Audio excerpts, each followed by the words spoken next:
Konami keeps hitting us with the reworks. We eating good today.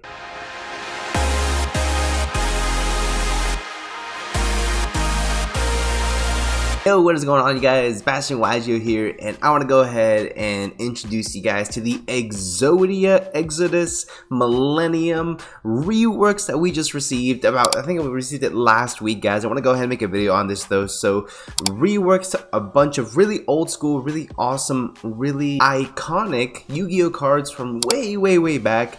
We got cards like the Millennium Shield, so on and so forth, and all these have been reworked to actually work extremely well and cohesively to make it actually really interesting Exodia based deck. Now, with that being said, guys, I think that this is a direct response, in addition to another response Konami did, to if you guys remember last year with one of the YCSs that I actually went ahead and put on the channel. If you guys don't know, I like to record and re-upload, repost, I should say, the feature matches for some YCSs. So I happened to catch this one where my man Jeff was playing Exodia, and I think it was like round 5 of the YCS. He was undefeated until this point, and he went full Exodia combo Isolde. It was absolutely beautiful. People were chanting his name, people were chanting Exodia.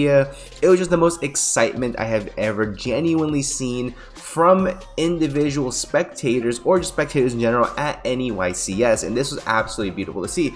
Now, of course, in response to this, the next Forbidden Limited list, Isolde, got banned, which of course was not just because of Exodia. Infernoble was crazy. There were some wild equip spells came out of Maze of Millennia that would have just absolutely broken Isolde even more. So it was more of a reaction and preemptive hit to it, so Isolde just needed to go. Now, having said that, however, I do believe that this is a direct response as well to the overall hype that was received from this Exodia feature match. Now, of course, being able to see anybody assemble all 5 pieces of Exodia in any type of setting, whether it be a locals, YCS, regional, or just if you're going ahead and playing with your friend in your basement or your living room, wherever it might be, at the public library, it is definitely time to be excited about. So this reworks actually makes it so that you can still play Exodia without having to play the play by yourself, essentially drawing combo and things like that. It actually makes it so it is a decently viable deck with some combos that we're gonna go ahead and go over today. Well, realistically, just the one basic combo line that you guys are gonna go ahead and see.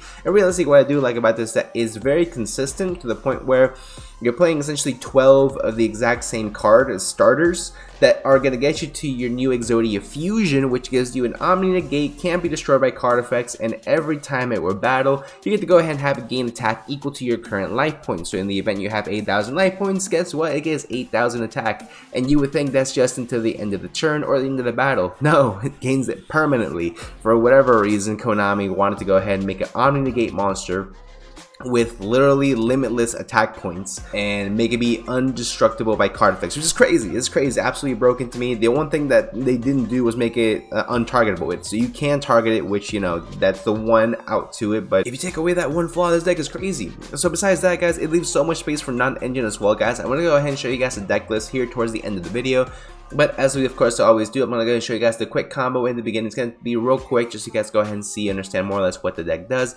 And then we'll go ahead and proceed into the actual deck list so you guys know how to build the deck and have a template for it as far as moving forward. But before we continue, guys, make sure you guys do 3 things for me. Make sure you guys leave a like, subscribe down below, and the last thing, guys, I did just get affiliated with the app Whatnot. So if you guys have not heard of Whatnot, it's this really cool app. You guys go ahead and go and purchase whatever you want on it, whether it be Yu-Gi-Oh cards, Pokemon cards, Magic the Gathering. If you want some sports collectibles, you got all sorts of stuff on there. You guys use the link down below in my description. You guys will get a free $15 credit that can be applied to literally anything on the Whatnot app. Only thing it doesn't cover is shipping, but you guys get free 15 bucks. Go ahead and check it out. So let me know what you guys think. Alright, guys, so here we are with the one combo essentially. So I say it's one combo is because all you really need to do is get to the new reworked version of the Millennium Shield, and it lets you get your Millennium Cross, which the Millennium Cross lets you go ahead and fusion summon into your Exodia incarnate, not Exodia incarnate, your brand new Exodia fusion monster by just revealing 5 Forbidden 1 monsters from your hand,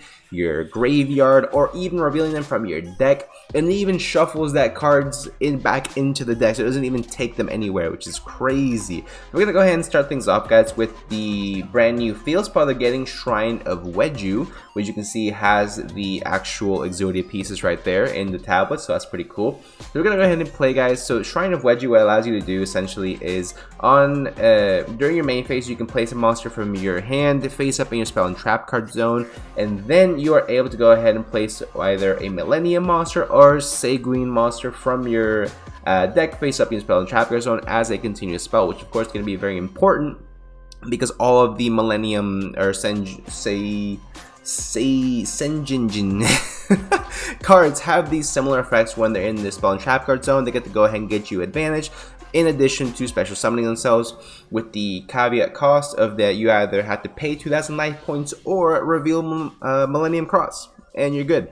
So then you don't have to pay life points, which is crazy. So we're gonna go ahead and activate this. So we just need any other monster in the hand along with the field spell, and then we're good to go. So we're gonna go ahead and activate that. We're going to allow, that's gonna allow us to go ahead and put the DD Crow in spell and trap card zone. It's not gonna be there for long, it's gonna be perfectly fine.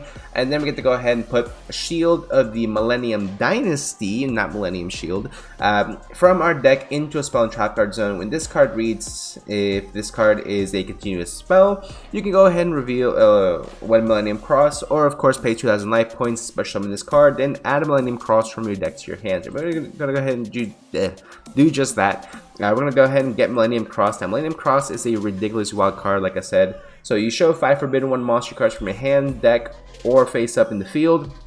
Not graveyard, my bad. Hand, deck, or face up on the field, and then you get to go ahead and special summon 1 Phantom Exodia Incarnate from your extra deck, and then shuffle as many face up monster cards you control into the deck that were treated as spell and trap. So you get to go ahead and do that for essentially free special summon of like one of the wildest boss monsters I've read in a while.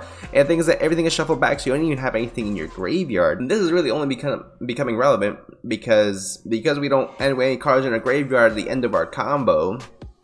It leaves room for a very special card that we can play in this deck, which is Shifter, of course, best Shifter deck ever. So we don't have to play full Andres anymore to go ahead and play Shifter. This is pretty cool.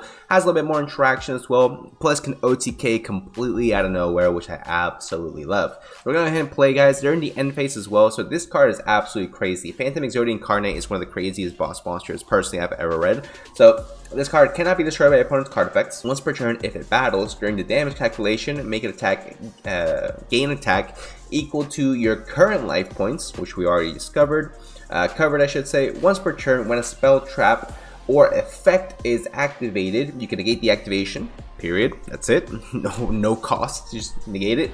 Omni-negate. Once per turn during the end phase, you can set 1 Exodia or obliterate, exclamation point, exclamation point, exclamation point, directly from your deck. And then once per turn during your standby phases, you lose 1,000 life points. It's fine. The duel is not going to last that long, believe me. So we're going to go ahead and set our copy of Raging Hellfire Exodia Flame, which is definitely getting a name change when it comes to the TCG, of course. But this card reads, if you control a level 10 or higher Exodia monster, destroy all cards your opponent controls.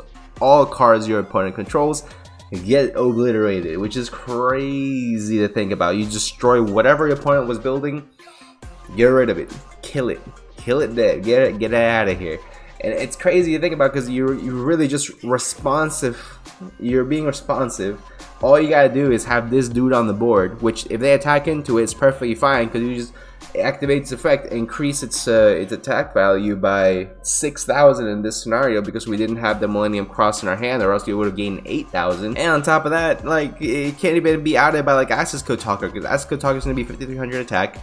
This can't be destroyed by card effects, so you can't do anything to it. It's crazy. It's absolutely wild. So then you have the Hellfire, and this is all you're doing by 1.5 card combo, guys. I think it's really, really crazy to go ahead and think about it. Like I said, Millennium Dynasty, you have the Rock Guy and the Sengugin, as well as 3 copies of the Shrine of Yugioh. You're really just, and 3 of the Dynasty as well. You're essentially playing 12 1-card starters, essentially, or 1.5 if you want to get real technical about it.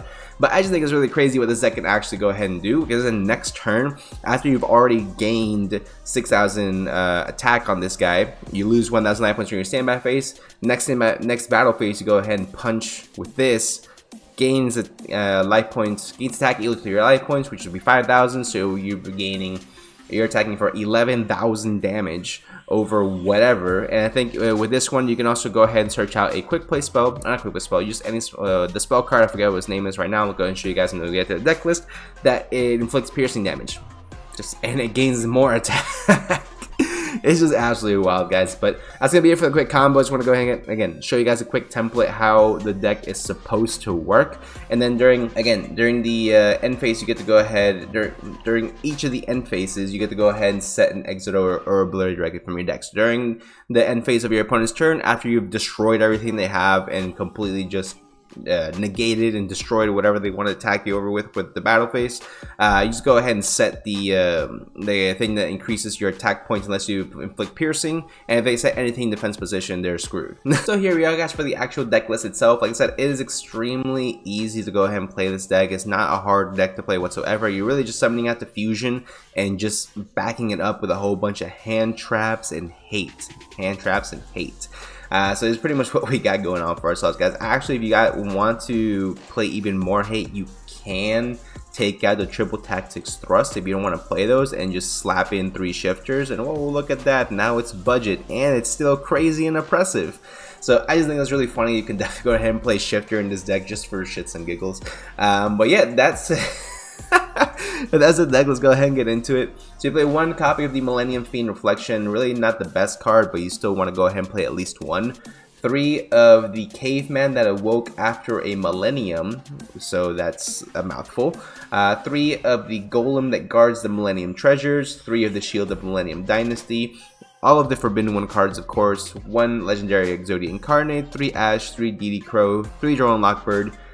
3 Infinite Permanence, 3 Shifter. I do not play Nibiru in here just because you don't want to wipe your fusion guy from the board in the event you are going second, or if you're going first and you have Nibiru in your hand, it becomes dead because you don't want to get rid of the guy. The guy's crazy.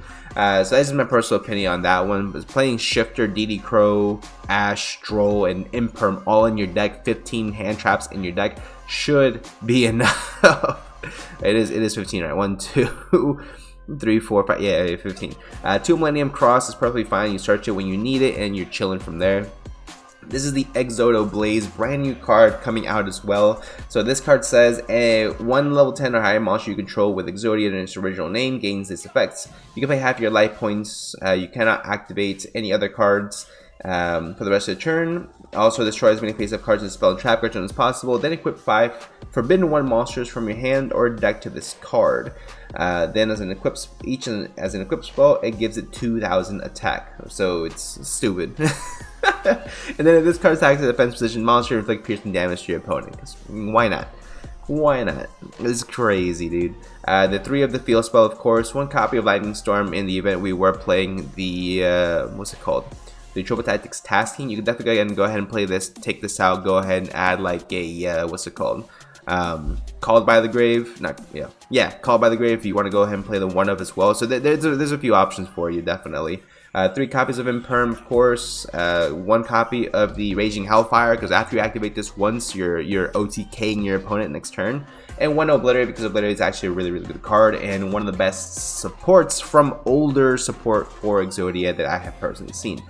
For the extra deck, all of this is completely irrelevant realistically. Very rarely are you ever going to go into any of this, but you do have the option to go ahead and burn damage. You have level 8s that you go ahead and play with. In the event you want to go ahead and summon out your DD Crow or your Drone Lockbird as your normal summon, you can actually go into like a Link Karibo, go into SP Little Knight with whatever else, and you go ahead and banish. So it can come up, but realistically, the main thing you're going to be focusing on is your copies of Phantom Exodia Incarnate, which 2 should be fine. And if you want to play a 3rd one, just go ahead and take out the Titanic Galaxy, and we should be good to go from there. But that's going to be it for the profile itself, guys. 40 cards in the main. You can actually go ahead and, again, switch it around if you want just a little bit.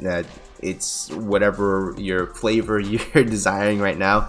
But yeah, let me know what you guys think about this in the comment section down below. I think Exodia is a lot of fun to go ahead and play in general, and the fact that they made it into a viable looking deck. Like, it's crazy to think about. So again, let me know what you guys think in the comment section down below. If you guys do enjoy these types of videos, you can let me know by smashing that like button. Don't forget about the whatnot link for a free 15 bucks on whatever purchase you want. Again, it doesn't cover shipping. And let me know how that goes. But without further ado, hope you guys did enjoy. Make sure you guys like, subscribe, and I'll see you guys in the next one.